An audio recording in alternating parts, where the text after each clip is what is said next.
Hello dear students, welcome to DAV Mall Public School. I am your English teacher Jagruti Mishra. Let's begin our today's online session of English.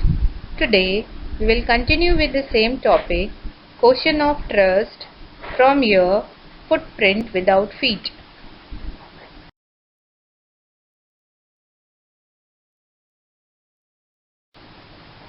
Before proceeding further, let us quickly recall what we have studied till now. A Quotient of Trust is written by Victor Canning. The story is about a 50-year-old man who makes locks and lives with his housekeeper. He is a good citizen but not an honest one, as he commits a robbery every year. He plans his robberies in such a way that the money he gets from there lasts him for at least an year, and he is able to buy rare and expensive books with it. He buys these books because he is really fond of collecting rare and expensive books. He plans to commit a robbery at a grave named Shotover Grave. He takes all the information about the house, like where the family had gone, how many servants were there in the house, what was the name of the dog, the wiring in the house, the safe in the house, and even information like how much worth of jewels were there in the safe. Dear student, in this lesson you will come across many difficult words. Here are their meanings. Frightened, make someone afraid or anxious. Persuaded, induce to do something through reasoning or argument. Mended means repair, something that is broken or damaged. Charming, very pleasant or attractive.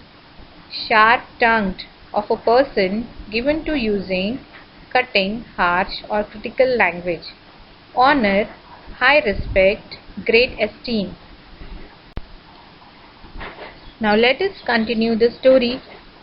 Then somebody from the doorway asked him that was it a cold or it hay fever? Horace quickly replied, hay fever, and sneezed again. The other person then continued and told him that he would cure it provided he knew which flower caused the allergy, and that he should see a doctor if he wanted to be a good thief. Then the other person said that his sneezing could be heard from the top of floor of the house. The voice was calm and firm. Then he got a bit nervous as he saw a woman standing in the doorway. The woman was young, pretty, and dressed in red color. She walked towards him and arranged the decorations kept on the fireplace. Then she ordered the dog to stay away and said that people might be thinking that she was away for a month, but she was back in time and didn't expect a burglar to welcome her back at her house.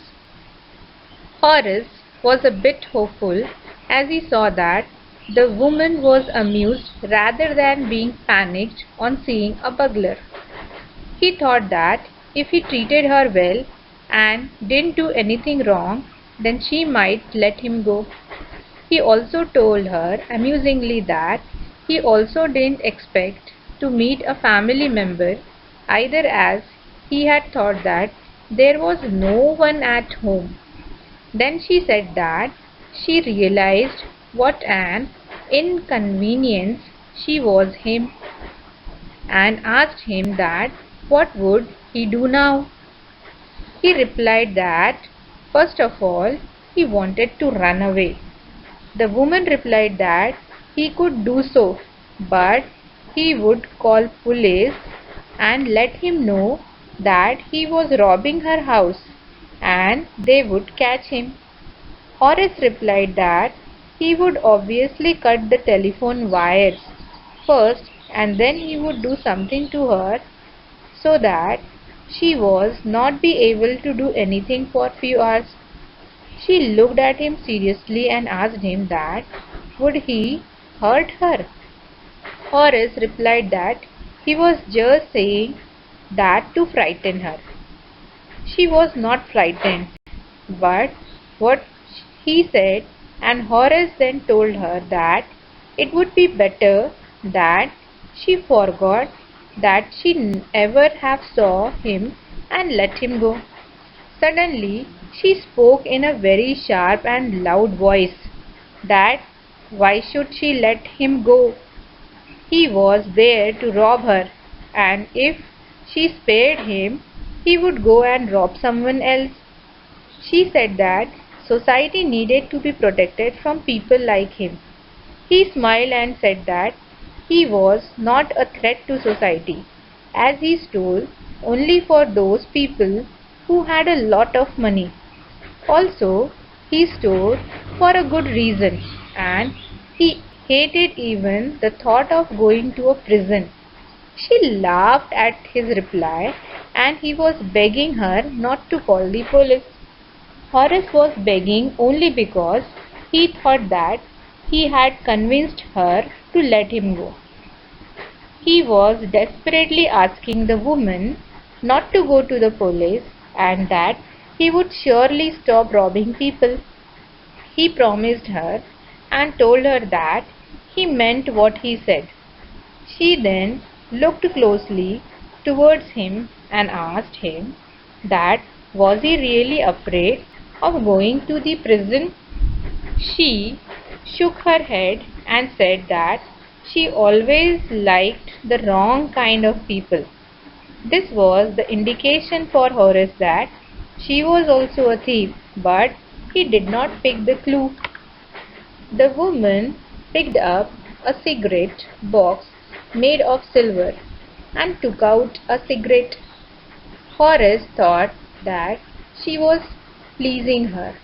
Then she might help him. So he quickly removed his gloves and gave her his cigarette lighter.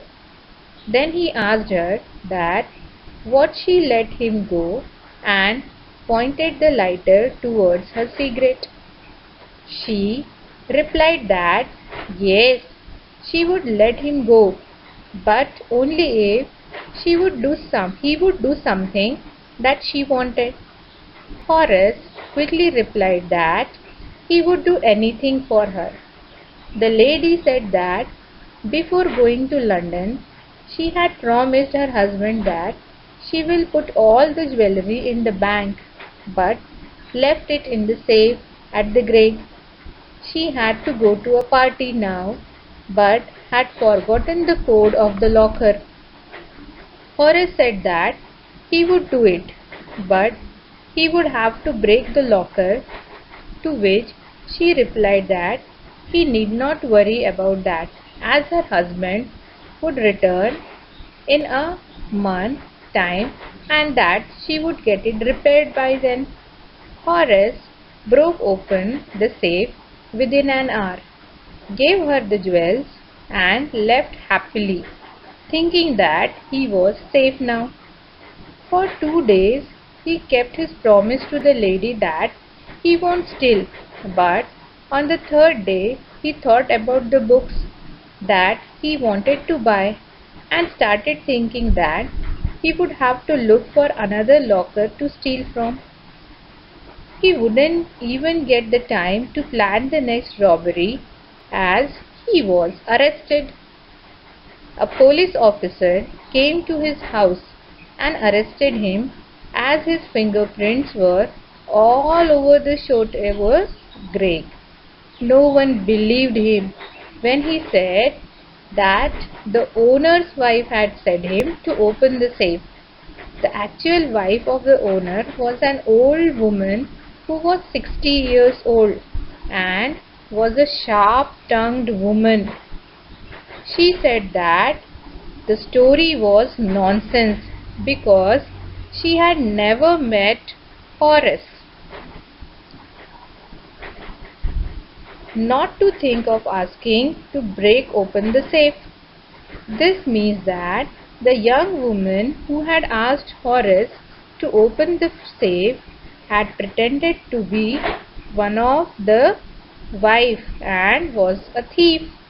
Then Horace became the assistant librarian at the jail and thought about the woman who, being from the same profession, tricked him and got him caught. He felt really angry when someone talked about honor among thieves. Now let us quickly recapitulate what we studied today. The real twist in the story comes when he reaches the grave to commit a robbery and a woman claiming to be the owner's wife enters. She gives him an option that she will forget that she had seen him if he opens the safe for her, as she has forgotten the code of the safe and has to go to a party. He does not realize that he is opening the safe for another thief and that she is not the actual owner of the house. He lives happily thinking that he is safe, but doesn't realize the fact that he had opened the safe for someone, that too without wearing his gloves. 2 days later, a police officer comes and arrests him, saying that his fingerprints had been found on the shot over grave. He then realizes that he had been fooled by a lady who was herself a thief and from the same background as his. He is sent to jail and becomes an assistant librarian. He feels angry whenever someone talks about honor among thieves, as he had been cheated by one from his own community. Dear students, based on today's story, here is a short assignment for you. Have a nice day. Thank you.